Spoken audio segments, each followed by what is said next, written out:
Hello दोस्तों, कैसे हैं आप सभी। दोस्तों आज हम पढ़ेंगे आपके एनसीईआरटी इंग्लिश बुक के पोएट्री सेक्शन के chapter number 2 fire and ice. We will not only explain the poem but also answer most important questions related to poem stanza. Then why are we waiting, let's get started.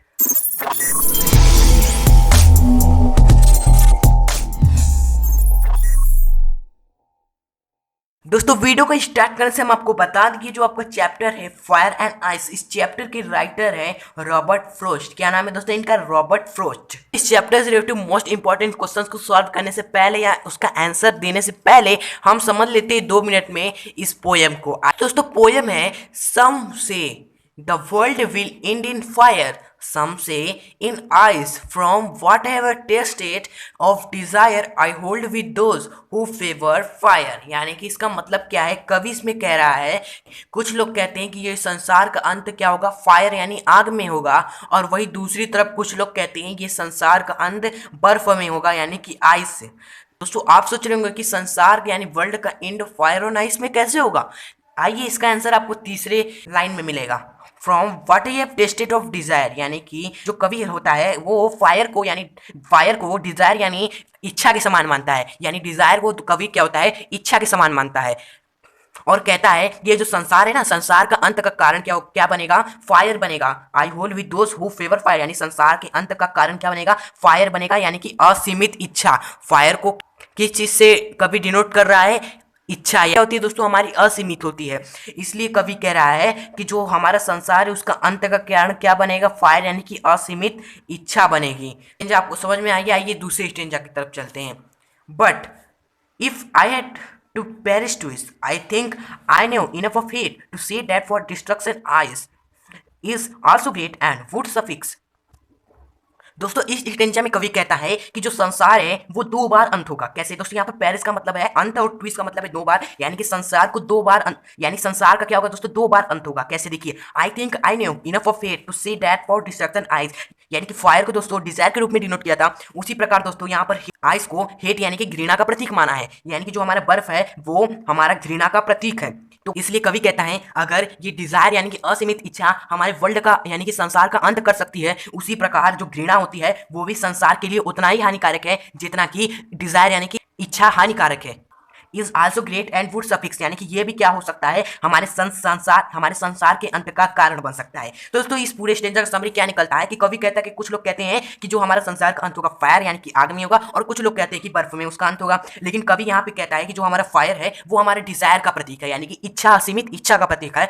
ये जो हमारा संसार है उसका अंत का कारण क्या बनेगा? हमारा असीमित इच्छाएं बनेगी। उसी प्रकार कहता है कि संसार को 2 बार अंत होना पड़ेगा। पहला कि हमारा डिजायर यानी कि असीमित इच्छा से होगा, और दूसरा का बर्फ यानी जिसका प्रतीक हेट है यानी कि घृणा है। बर्फ जिसका प्रतीक हेट यानी घृणा है वो भी हमारे संसार का अंत कर सकती है, जिस तरह डिजायर हमारे संसार का अंत कर सकती है। तो दोस्तों ये है हमारे स्टेंजा का समरी।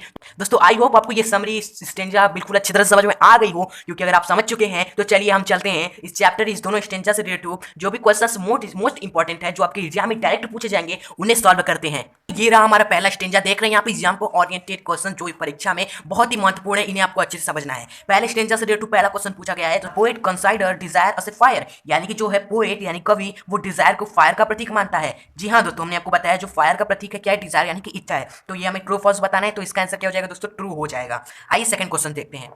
दूसरा क्वेश्चन है what type of desire will case the end of earth, यानी कि किस प्रकार की इच्छा हमारे संसार यानी कि इस पृथ्वी के अंत का कारण बनेगी। तो हमने आपको बताया असीमित इच्छा हमारे संसार का अंत का कारण बनेगी, तो इसका क्या आंसर हो जाएगा? Unlimited Dzire will case the end of the earth, इसका आंसर हो गया दोस्तों। आइए थर्ड क्वेश्चन देखते हैं दोस्तों, कितने इजी है एक्सप्लेनेशन को समझने के बाद ये सारे question. How many popular voice does the poet present recording the end of the world, यानी कि कौन कौन से पॉपुलर वॉइस यानी कि विचार होते हैं दोस्तों जो कवि ने प्रस्तुत किए संसार के अंत के बारे में। तो दोस्तों हमने आपको बताया था कि जो कवि ने 2 विचार प्रस्तुत किए थे। पहला कि जब संसार हमारे क्या हो रहा था? अंत हो रहा था फायर में, और दूसरा का हमारा जब संसार एंड हो रहा था आइस में। तो इसका आंसर क्या हो जाएगा? 2 popular voice does the poet present recording the end of the world, यानी कि 2 विचार यानी कि 2 प्रसिद्ध विचार जो है हमारे कवि ने एंड ऑफ द वर्ल्ड के बारे में प्रस्तुत किए थे। तो ये दोस्तों क्वेश्चन नंबर 4 है, what is the name of the poem. तो ये तो आपको पता ही है इस पोएम का नेम क्या है? The fire and ice. आइए दोस्तों सेकंड हमारा स्टेंजा है, इस रिलेटेड क्वेश्चन है दोस्तों, ये भी हमने आपको समझा दिया है। आइए क्वेश्चंस को देखते हैं। पहला क्वेश्चन है Auden's is the poet of the stanza. क्या दोस्तों ओडेनास इस पोएट यानी कि इस स्टेंजा के कवि हैं? नहीं दोस्तों, हमने आपको पहले ही बताया कि जो स्टेंजा है दोस्तों हमारा ये फायर एंड आइस, इसके कवि कौन है दोस्तों? रॉबर्ट फ्रॉस्ट है। तो ये हमारा इसका आंसर क्या हो जाएगा? फॉल्स हो जाएगा। क्वेश्चन नंबर 2 है व्हाट सिंबलाइज्ड आइस, यानी बर्फ का प्रतीक क्या है? तो हम इसका आंसर क्या हो जाएगा? Hate symbolize ice. यहाँ पर आप देख सकते हो जो हमारा हेट है क्या है दोस्तों? हमारा आइस का प्रतीक है, यानी आइस के रूप में उसे प्रस्तुत किया गया है। सेकंड यानी कि थर्ड क्वेश्चन है हमारा according to the poet desire is symbolised with. इसी तरह जैसे हमने यहाँ पे आइस का सिंबलाइज पूछा था, उसी प्रकार यहाँ पे पूछा गया है desire is symbolize with fire. दोस्तों यहाँ पे हमारा जो इच्छा है वह फायर का प्रतीक है। इसका आंसर यहाँ पे क्या हो जाएगा? डैश की जगह फायर हो जाएगा। नेक्स्ट क्वेश्चन है 4 by whom the poem fire and ice is composed, यानी कि जो हमारा है यानी कि जो हमारा फायर एंड आइस पोएम है वो किसके द्वारा रचित है? कंपोज्ड यानी कि रचित है। तो हमने आपको बता रखा है इस पोएम के कवि यानी कि रचिता कौन है? Robert Frost. और क्वेश्चन है दोस्तों, आप क्वेश्चंस नहीं है, यही जो इंपॉर्टेंट क्वेश्चन है जो आपके एग्जाम में डायरेक्ट पूछे जा सकते थे, आप यहाँ पे देख सकते हो मोस्ट इंपॉर्टेंट परीक्षा और उपयोगी प्रश्न। आशा है दोस्तों आपको ये सभी स्टेंजा के साथ साथ क्वेश्चंस के आंसर भी समझ में आए होंगे। वीडियो अच्छी लगी हो तो प्लीज हमारे मेहनत की वीडियो को लाइक करिएगा, अपने फ्रेंड्स को भी इस वीडियो को शेयर करें ताकि वो भी इस वीडियो का फायदा उठा सके। दोस्तों अगर आपको इस वीडियो से रिलेटेड कोई भी डाउट है तो कमेंट बॉक्स में जरूर पोस्ट करें, हम उसका रिप्लाई करेंगे। और ऐसे ही मोस्ट इंपॉर्टेंट वीडियोस पाने के लिए हमारे चैनल को भी सब्सक्राइब करके बेल नोटिफिकेशन आइकन को ऑन कर ले ताकि आपको ऐसे ही वीडियोस टाइम पर मिलती रहे। तो दोस्तों आप मिलते हैं एक नेक्स्ट वीडियो के साथ, तब तक के लिए गुड बाय।